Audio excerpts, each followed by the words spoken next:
جہاں ایک اعلیٰ اعزاز سے نوازا ہے، وہاں خالق کائنات نے ہر انسان سے اس کے مقام اور مرتبے کے مطابق اس کی شان اور شوکت کے مطابق ان سے امتحان بھی لیا ہے۔ اس کے یہاں عجیب دستور ہے کہ وہ بعض اوقات اپنے نعمتوں کے دروازے ان پہ کھول کے انسان کے شکر کا امتحان لیتا ہے، اور بعض اوقات تکالیف اور مصیبتوں کے دروازے کھول کے اس کی صبر کا امتحان لیتا ہے کہ بندے میں کتنا صبر ہے۔ اور یہ بھی اس کا دستور ہے کہ جو ان کو گالیاں دیتے ہیں، جو ان کے دین کے دشمن ہیں،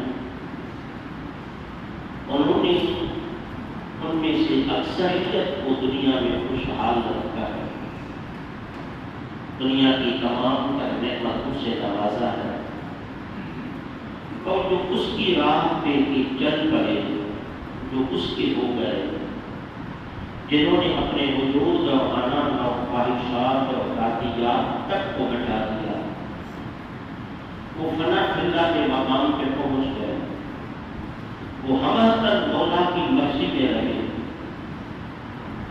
ان کی اپنی خواہشات تک نہ رہی، مولا جس میں تیری رضا اس میں میری رضا، وہ ہمارا اوست کے مقام پہ پہنچ گئے، یعنی ہر جگہ انہیں رب کے جلوے نظر آنے لگے۔ اس کا دستور یہ ہے کہ اس نے اپنوں سے کچھ زیادہ امتحانات دیے، ان پہ دنیا کے نعمتوں کے دروازے زیادہ نہیں کھولے، ان پہ دنیا میں تکلیفوں کے دروازے کھولے، ان کو پریشانیوں میں مسلط کر دیا، وہ بے چین رہتے ہیں، کبھی تنگی معاش، کبھی تنگی رزق، کبھی کوئی بیماری، کبھی اپنوں اور بیگانوں کے تیر۔ ایک تیر تو وہ لوہے کے ہوتے ہیں جو چلتے آپ نے دیکھے ہوں گے، ایک مسلمان کے تیر۔ اور میں بار بار کہہ چکا ہوں کہ مولا علی فرماتے تھے کہ جراحات السنان لا انتیاب ولا یلقام ما جرح الانسان۔ زبان کے تیر چلانے والوں سوچا کرو کہ لوہے کے تیر کا تو علاج ہے، وقت کے ساتھ زخم ٹھیک ہو جاتے ہیں، لیکن جو زبان کے تیر چلتے ہیں نا، وہ جس طرح دل کو چھٹی کر دیتے ہیں، جس طرح انسان کے احساس کو مجروح کر دیتے ہیں، مولا علی فرماتے ہیں اس کا کوئی علاج نہیں ہوتا۔ کہ دل زندگی بھر انسان کا وہ دل زخمی رہتا ہے، انسان کا احساس مجروح رہتا ہے، جس کے لیے میرے رب نے فرمایا تھا میں پوری دنیا میں نہیں سماتا، اگر سما جاتا ہوں تو بندہ مومن کے دل میں سما جاتا ہوں۔ تو جس دل پہ خدا اپنی شان کے مطابق مقیم ہے، اس دل کو چھٹی کرنے والے اگر کعبے میں جا کے طواف کرے گا تو وہیں سے بھی آواز آئے گی کہ کعبہ میرے رہنے کی جگہ نہیں ہے، کعبہ میرا گھر نہیں ہے، جو میرا گھر تھا اس کو تو چھنی کر کے آ گئے ہو، اب کعبے میں آتے تسبیح دینے سے ہم نہیں ملے گا۔ تو میں یہ کہہ رہا تھا کہ ان کا دستور اپنا ہے، اس نے کہہ دیا کہ میں نے نقل و بننا کو اے میری محبت کے دعویٰ کرنے والوں والا نقل و بننا کو تیار ہو جاؤ، میں تم سے امتحان لوں گا، تمہیں آزماؤں گا، ایسے وشے نہیں میری مرضی ہے، جس طرح بھی آپ کو آزما لوں، جس طرح بھی آپ کا امتحان لوں، من الخوف تم پہ خوف مسلط کر دوں گا۔ کیا ابھی حالیہ دنوں یہ جو وبا پھیلی اس میں ہم پہ خوف مسلط ہوا جاتا ہے؟ جی کچھ تو بیماری کا حقیقی خوف تھا، کچھ اپنوں اور بیگانوں نے زبردستی ہم پہ مسلط کر دیا۔ خوف کا عالم یہ ہے کہ بہن بھائی کے ساتھ نہ بیٹھے، بھائی بہن کے ساتھ نہ بیٹھے۔ جی بندہ بیمار ہو گیا، اب اس کو تیمارداری کی ضرورت ہے، اب اس کو خدمت کی ضرورت ہے، لیکن خوف اتنا کہا گیا ان کے قریب بھی نہ جاؤ، ان کو پانی تک نہ دو، ان کے برتن قاعدہ کرو. اس پر ٹھیک ہے تو حکمرانوں سے غلطیاں بھی ہوئی، انہوں نے غلط بھی کیا، لیکن صحیح ہم نے بھی نہیں کیا. مرد آدمی یہ ہے جو اپنے غلطیوں کا بھی اعتراف کرے. خوف یعنی جو امن کی جگہ تھی ان کو بھی خوف بنا دیا گیا. کعبۃ اللہ کے دروازے بند کر دیے گئے، گنبد خضرا کو بند کر دیا گیا، مساجد کو بند کر دیا گیا، مالے لگا دیے گئے، مساجد سیل کر دی گئی. اتنا خوف ہم پہ مسلط کیا گیا جی. اور پھر خوف کے ساتھ من الخوف والجوع، تم پہ بھوک مسلط کرو. دروازے بند، دکانیں بند، کاروبار بند، ٹرانسپورٹ بند. نتیجہ کیا نکلا؟ قوم 3 حصوں میں تقسیم تھی. پہلا وہ تھا جن کے پاس بہت کچھ پہلے سے موجود تھا، اس کے لیے کوئی مسئلہ نہیں تھا. دوسرا وہ تھا جو مانگ رہا تھا، اتنا مانگ رہا تھا، آپ نے دیکھا، سب نے دیکھا، تو جا کے لوگ بیچ رہے تھے پھر دکانوں میں جا کے، اتنا جمع ہو گیا. ان کے لیے بھی مسئلہ نہیں تھا. ایک سفید پوش کا وفا تھا جسے اپنی عزت بھی بچانی، جسے کسی کے سامنے وہ جو سوال بھی نہیں کرتا، وہ جو ہاتھ بھی نہیں پھیلاتا، اور کوئی دے تو فوٹو کے خوف کی وجہ سے انہوں نے لینے سے بھی انکار کر دیا کہ کرتا نے تم کے سامنے کریں گے. وہ جو اپنے عزت کی نفس بچانے کی فکر میں کر رہا، منجوع قرآن کہتا ہے انہوں بھوکے دیتے. میرے سامنے وہ عادت گھرانے ایسے ہیں، دوپہر تک کھایا تھا تو رات کو ان کو نہیں مل رہا تھا، اب بھی ہے، اب بھی ہے. نقصد من الاموال، تمہارے کاروبار میں، تمہارے مال ملکیت میں کبھی نہ ہوگا. دکانیں بند، سب کچھ موجود ہے، قوت خرید کا ختم ہو گیا جی. اور جو موجود تھا اس کو بھی غائب کر دیا گیا. یہ غائب کرنے والے کون؟ یہاں بھی کوئی یہودیوں کا ایجنٹ آ گیا جی. کبھی مارکیٹ سے چینی غائب تو کبھی پیٹرول غائب، کبھی گندم غائب. کل میں سن رہا تھا کہ آٹا 6 روپے پھر مہنگا ہو گیا. کیا ہے یہ سب کچھ؟ کیا ہے یہ؟ خدا کا عذاب ہے.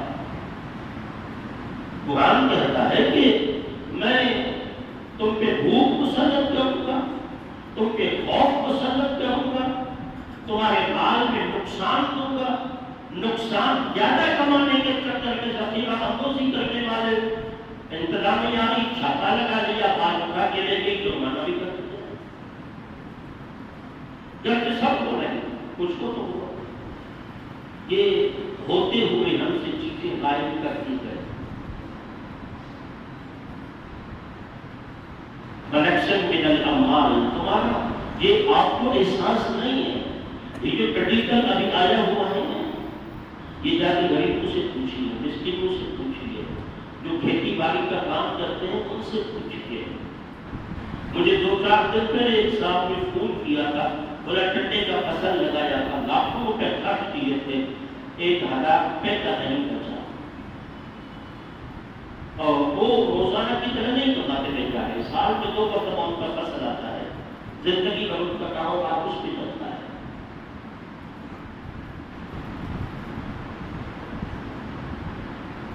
تو جتنی بھی یہ اناج ہے، یہ گم ابھی تک تو اتری ہے، ابھی تو کھاکر کی فصل بھی تیار نہیں ہوئی ہے جی. اب وہ پہلی گندم راستے سے گم ہو گئے. 4 ارب روپے کی گندم نکلی جی، کراچی جانے کے لیے راستے میں گم ہو گئی. کہاں گئی کسی کو پتہ نہیں ہے. اس پہ بھی کمیٹیاں بنتی ہیں، وہ جو کمیٹیاں بنتی ہیں ان کے بھی اخراجات ہوتے ہیں. یہ سب کچھ کیا ہے یہ خدا کا عذاب ہے. بل انفس، جاگتے جوان چلتے چلتے بازار میں گر گیا، تمہارے لوگوں کو جلد موت ہوگا. بل انفس، لوگ مر جائیں گے، اچانک مریں گے، ہزاروں کی تعداد میں مریں گے، لاکھوں تک اموات پہنچ جائیں گی، بس تمہارا تمہارے باغات کو نقصان ہوگا، ہر قسم کا نقصان دے کے پھر تمہیں کیا کرنا ہے؟ میں محبوب جب ان کو نقصان پہنچے، ان پہ خوف مسلط ہو، ان پہ بھوک مسلط ہو، ان کے باغات کا نقصان ہو، ان کی ملکیت کا نقصان ہو، ان کے کاروبار تباہ ہو جائے، اس وقت مسلمان کو کیا کرنا چاہیے؟ میں محبوب کو بشیر الصابرین، اس وقت جن لوگوں نے سبق سے کام لیا، اللہ سے امید لگائی، دنیا کے سامنے ہاتھ نہیں پھیلایا، تو بشیر الصابرین، میرے محبوب ان لوگوں صبر کرنے والوں کو خدا کی طرف سے مبارک، خدا کی طرف سے انہیں خوشخبری دی گئی ہے کہ میں نے تکلیف تم پہ میں نے مسلط کی تھی، میں نے میرے علاوہ تو کچھ نہیں کر سکتا کوئی بھی، میری اجازت کے بغیر تو پتہ نہیں کر سکتا، تم پہ تکلیف مسلط کرنے والا تو میں تھا نا، اور میرے دیے ہوئے پہ تم نے شکر کیا تھا، میں نے بند کیا تو تم نے صبر کیا، بشیر الصابرین۔ اب اللہ فرماتا ہے محبوب بات میری ہے، میرے کو ہے میں تم تک اپنی امت تک یہ پیغام پہنچا دوں، بشیر الصابرین، صبر کرنے والوں کو خوشخبری دے۔ یہ صبر کرنے والے کون ہیں؟ الذین اذا اصابتهم مصیبت، ان پہ جب کوئی مصیبت آتی ہے تو واویلا نہیں کرتے، چیختے چلاتے نہیں ہیں، روتے نہیں ہیں، دنیا کے سامنے اپنے بے بسی کا ڈھنڈورا نہیں پیٹتے، کیا کرتے ہیں؟ وہ کہتے ہیں انا للہ و انا الیہ راجعون، بیٹا مر گیا اللہ نے دیا تھا دے دیا، بھائی فوت ہو گیا اللہ نے دیا تھا دے دیا۔ اس سکار کو اور تکلیف میں خدا کے سامنے تو ہونا چاہیے، ان کے سامنے ہاتھ پھیلانا چاہیے، دعائیں کرنی چاہیے تھی، اجتماعی دعائیں کرنی چاہیے تھی۔ میں جانتا ہوں یہ درد ہے، یہ تکلیف ہے، آپ کے گھر میں کوئی مریض ہو تو پورا گھر بے چین رہتا ہے، اور جب خصوصاً ان لوگوں کے لیے جن کی آمدنی محدود ہے، جن کو کھانے کے لالے پڑے ہوں، وہاں ڈاکٹر کے اخراجات برداشت کرنا یہ تکلیف کا حل تھا اور ہے، اب بھی ہے، سب کچھ ہے، لیکن ہمیں جو کرنا تھا وہ ہم نے نہیں کیا۔ ہمیں کیا کرنا تھا؟ جب تکلیف آئے، جب مصیبت آئے، پھر سمجھ لیں کہ شاید ہم سے ناراض ہو گیا۔ تکلیفیں دو وجہ سے آتی ہیں، اگر کسی نیکوکار پہ آئے تو اللہ ان کی خطائیں معاف کر کے ان کے درجات کو بلند کر رہا ہے۔ انسان میں انبیاء کے علاوہ سب سے خطائیں ہوتی ہیں، کسی کی خطا معصیت کی ہوتی ہے، کسی کی خطا اجتہادی ہوتی ہے، باقی خطائیں تو ہوتی ہیں، انسان سے ہوتی ہے خطائیں۔ اگر انسان سے خطا ہو جائے، اگر انسان سے غلطی ہو جائے، اور تو پھر اگر وہ نیکوکار ہے، اس نیکوکار کو مصیبت میں دیکھو تو دو کام ہوتے ہیں، کیا؟ ایک یہ کہ اللہ دنیا میں اسے تکلیف میں مبتلا کر کے انہیں آخرت کے لیے صاف رکھنا چاہتا ہے، تاکہ میرا بندہ جب قبر سے اٹھے تو صاف اور شفاف ہو۔ یہاں تک کہ میرے آقا نے فرمایا اگر کسی کو کانٹا بھی چبھ لے گا، اس کانٹے کے چبھنے پہ اگر وہ کہے انا للہ و انا الیہ راجعون، میں خدا نے تکلیف دی ہے، مجھے کوئی اعتراض نہیں، رب نے دی ہے، اس وقت بھی وہ صبر کرے، تو میرے آقا فرماتے ہیں کانٹے کی تکلیف کی وجہ سے بھی اللہ تعالیٰ اس کے گناہوں کو معاف کرتا ہے۔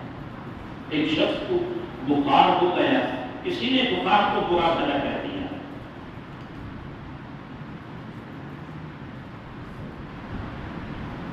کوئی گالی بکتی بخار ہو، ہم بھی تو دیتے ہیں جی، بخار بیماری ہوتا ہے تو بیماری کو گالیاں دیتے ہیں، بیماری کو نہیں، ڈاکٹر کو بھی دیتے ہیں۔ ڈاکٹر کیا کر رہے ہیں؟ اندھے ڈاکٹر بیٹھے ہیں، مار اللہ استغفر اللہ۔ جی ہمارے پاس تو ظلم یہ ہے، ہم اپنے گناہوں کی سزا بہت کو دیتے ہیں، دعائیں قبول نہ ہو تو امام کی دعا میں اثر نہیں ہے، علاج مکمل نہ ہو پائے، شفا اس ڈاکٹر کے ہاتھ سے لو تو پھر بھی ڈاکٹر کو گالیاں، اپنے آپ کو تو کچھ نہیں کہتے۔ اور یہاں تک کہ کسی نے کہا تھا کہ عجب ہنسی آتی ہے حضرت انسان پر کام جو ہے خود کرے، لعنت کرے شیطان کا۔ نماز کے لیے آنکھ نہ کھولی، شیطان پہ لعنت، شیطان نے کیا کہا؟ اٹھا نماز میں خود لگے، لعنت شیطان پہ۔ ٹھیک ہے شیطان پہ لعنت کرو، اللہ نے اس پہ کیا ہے، لیکن اس کا یہ مطلب تو نہیں ہے کہ شیطان سارے کاموں کو شیطان ہی روکتا ہے، نہیں۔ ایک تو وہ شیطان ہے جو باہر گھومتا ہے، ایک وہ شیطان ہے جو میرے اور آپ میں اپنے آپ کو میرے اندر میں بیٹھا ہوا ہے، الذی یوسوس فی صدور الناس من الجنۃ والناس، وہ نفس امارہ ہے، جو تیرا گناہ زیادہ کرنے اور توبہ اور رجوع الی اللہ نہ کرنے کی وجہ سے جو انسان کا نفس امارہ ہے نا، قرآن کہتا ہے یہ بھی شیطان ہے جو وسوسے ڈالتا ہے تمہارے دل میں۔ تو وطن میں کیا بات ہے دودھ بات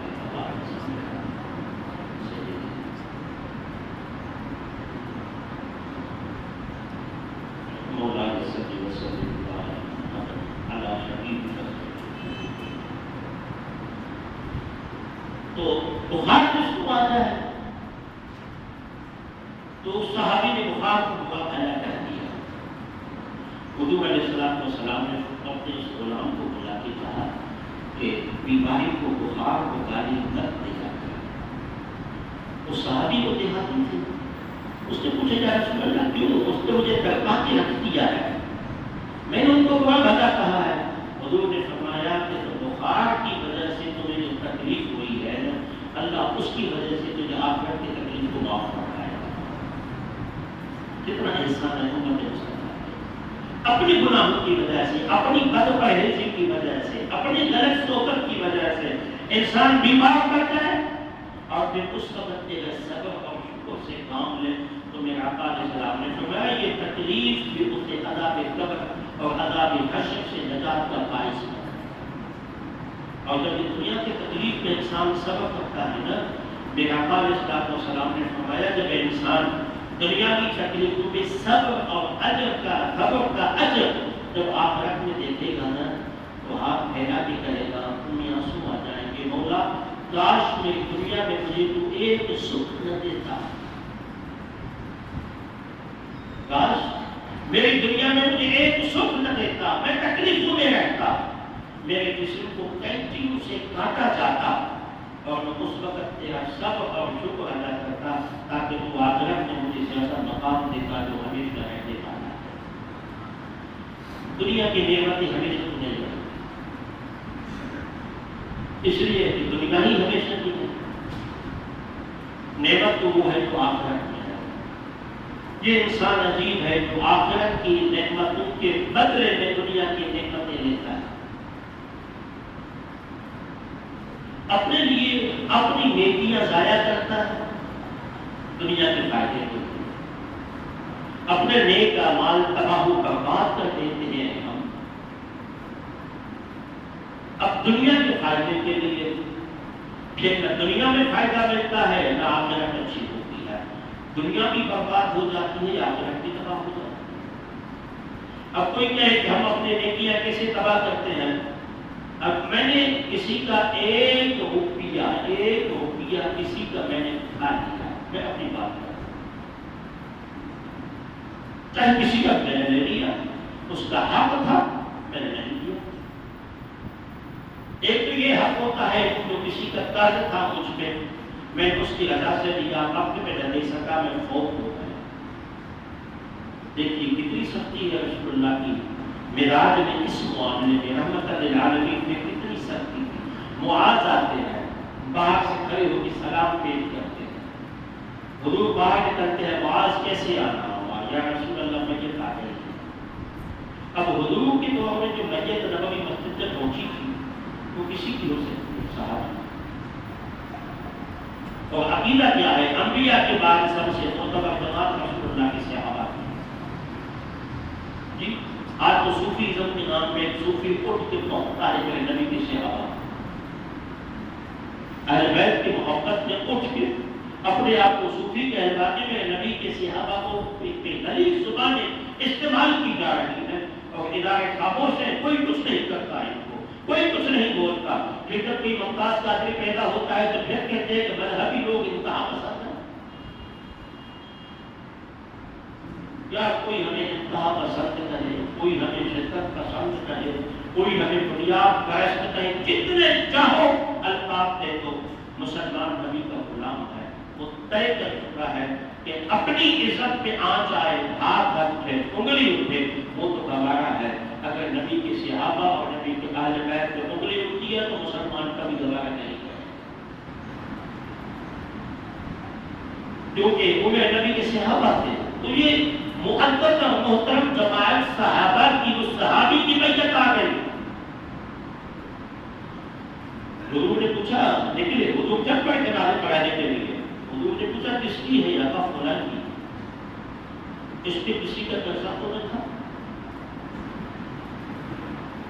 دیکھیے آقا جنازہ پڑھانے جا رہے ہیں، ہم تو لاکھوں میں لے لیتے ہیں، دینے میں کتراتے ہیں، طاقت ہوتے ہوئے بھی نہیں دیتے. ایک تو یہ ہے نا، طاقت ہوتے ہوئے میں نہ دوں گا تو سخت مجرم ہوں، گنہگار ہوں، اپنا کاروبار بڑھاؤں، قرضہ ادا نہ کروں، میں سخت گنہگار ہوں. ایک یہ ہے کسی کو نہیں ہے اور اگلا قرض پار کو چاہیے، اب ان کو مہلت دے، اس سے جمع کی ان کو نہ کرنا چاہیے. کہ میرے آقا علیہ السلام نے فرمایا اگر کسی نے آپ کو بالفرض 100 دینار دے دیے، 100 درہم دے دیے نا، جب تک آپ کو وہ نہیں دے تب تک روزانہ صبح کو فرشتے آپ کے نامہ اعمال میں اتنے پیسوں کے خیرات کا ثواب لکھ دیتے ہیں. معاملات میں تو آقا نے اس طرح کہا ہے. اب تو صحابی کا قرضہ تھا، نہیں دے پایا. حضور نے پوچھا کسی کا قرضہ تو نہیں تھا؟ جی یا رسول اللہ، اس پہ لوگوں کا قرضہ بہت ہو گیا. حضور واپس کرتے ہیں، واپس پلٹ کے کہا جاؤ تم جنازہ پڑھا دو، میں نہیں جاؤں. رسول اللہ کے ہوتے ہوئے محبوب کے جنازہ پڑھانے کی نعمت سے کوئی محروم ہو جائے، اس کو بلکہ اگر گناہ نہ بھی کہیں محروم بھی تو کر سکتی ہے. یہ محروم اس کے مقدر میں کیوں آ رہی تھی؟ صرف اس لیے کہ قرضہ نہ گیا تھا جی. اور ہم لوگوں کے لاکھوں روپے حرم کر کے کہتے ہیں رسول اللہ شفاعت کرے گا. ہم انسانوں کی دلیں اٹھا کے کہتے ہیں اللہ کا نبی بیٹھا ہے، اس میں کوئی شک نہیں ہو بیٹھا، اس میں کوئی شک نہیں. لیکن ہر چیز کا ایک نظم و ضبط ہوتا ہے، طریقہ کار ہوتا ہے. آقا اپنی عملی زندگی میں میرے محبوب ہمیں بتا کے گئے. کیا بتایا گیا؟ پوچھا معاذ اس کا قرضہ تو نہیں؟ جی یا رسول اللہ قرضہ تھا. فرمایا جاؤ، میں نے معاف نہیں کر رہا، آپ جا کے پڑھا. اب وہ صحابہ تو ان کی آپس میں محبت تھی.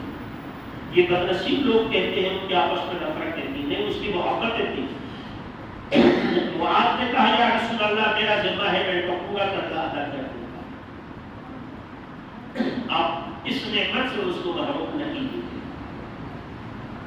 معاذ وعدہ، جی یا رسول اللہ وعدہ، میں ادا کروں گا. اب آقا نے جنازہ پڑھایا. جنازہ پڑھا کے معاذ کہتے ہیں میں نے کندھا دیا تھا میت کو اٹھانے کے لیے، حضور نے وہی سی آواز دی معاذ قرضہ ادا کر دینا. تاکید دیتی ہے، تاکید. جنت البقیع میں دفتر کے صحابہ آ گئے، معاذ نے عرض کیا کہ تدفین ہو گئی. حضور نے فرمایا ہو گئی الحمدللہ، لیکن معاذ اس کا قرضہ ادا کر دینا. اب معاذ کہتے ہیں رقم بہت زیادہ تھی، جلدی میں انسان مجھ سے نہیں ہو رہا تھا، میں پھر نماز پہ آ گیا. جب نماز پڑھی میں نے حضور سے مصافحہ کیا، بلکہ نہیں، میں نے نماز پڑھی آخری صف پہ. حضور نے مجھے آواز دیا معاذ ادھر آؤ. معاذ پھر آ گئے. معاذ آپ نے قرضہ ادا کر دیا ہے. کتنی تاکید ہے یار کسی اور کا حق واپس لوٹانے کی. ہم تو کہتے ہیں یار بعد میں اس کو دے دے جو بھاگا تو نہیں جا رہا، اس سے مجھے کاروبار کرنے دو، اس سے مجھے پیسے بنانے دو. اب یہ اسلام کی مزاج نہیں ہے. آقا علیہ السلام کی مزاج یہ نہیں ہے. اسلام کی مزاج یہ ہے کہ پہلی فرصت پہ قرضہ واپس کر دو. جب قرضہ کے معاملے میں اتنی تاکید ہے تو ہم کیا سمجھتے ہیں کسی اور کی زمین پہ ہم قبضہ جما کے جنت میں جائیں گے؟ کسی اور کا حق کھا کے ہم جنت میں جائیں گے؟ کسی اور پہ ظلم کر کے ہم جنت میں جائیں گے؟ کیا کسی اور کے پیسوں سے خریدی ہوئی تسبیح پہ ہم 100 مرتبہ استغفراللہ پڑھیں گے تو اس کو توبہ کہتے ہیں؟ میرے حضور کے آخری زندگی کو دیکھیے، آخری زندگی کو چلنے کی طاقت نہیں ہے سخت بخار کی وجہ سے۔ فرمایا علی جی یا رسول اللہ، فضل کو بلا۔ یہ حضرت عباس کے بیٹے تھے، فضل بن عباس، فضل بن عباس کو بولا، وہ دونوں والے ہیں یا رسول اللہ۔ فرمایا مجھے مسجد چلنا ہے، لوگوں کو جمع کرو۔ حضرت علی عرض کرتے ہیں یا رسول اللہ صلی اللہ علیہ وسلم، آپ سخت تکلیف میں ہیں، آپ کا کوئی پیغام ہے تو ہم پہنچا دیتے ہیں۔ اللہ کا دین مکمل ہو چکا ہے، آپ نے حق ادا کر دیا ہے، اب ان آخری لمحات میں آپ نے کیا کرنا ہے لوگوں سے مل کے؟ فرمایا فرض مجھ سے سوالات نہ کرو، جو میں نے کہا ہے وہ کرو۔ بلال نے آواز دی کہ آقا بلا رہے ہیں۔ 5 دن سے جن لوگوں نے حضور کا دیدار نہیں کیا تھا، جو کم از کم 5 مرتبہ روزہ نہ کیا کرتے تھے، حضور کی آواز سنی تو جو لوگ مسجد میں آ گئے، مسجد میں آ گئے، حضور ممبر پہ آئے۔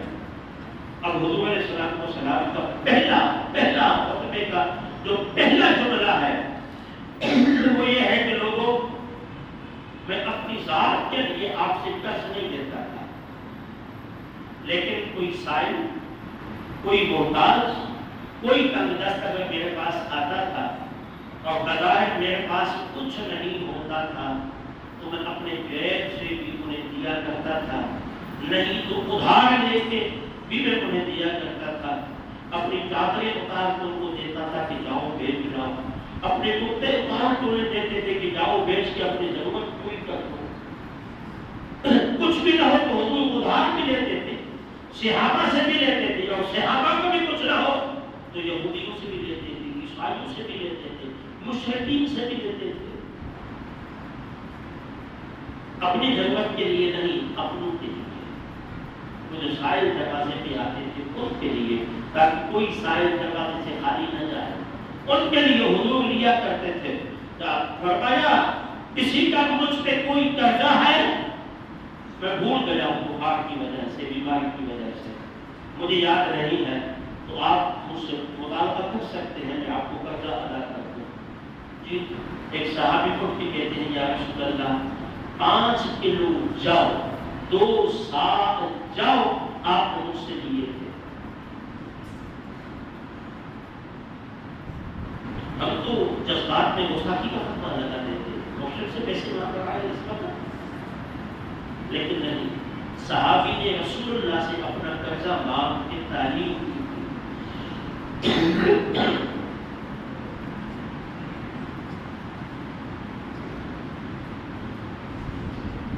کہ تمہاری خواہشیں اور ہیں، اسلام کا مزاج کچھ اور ہے۔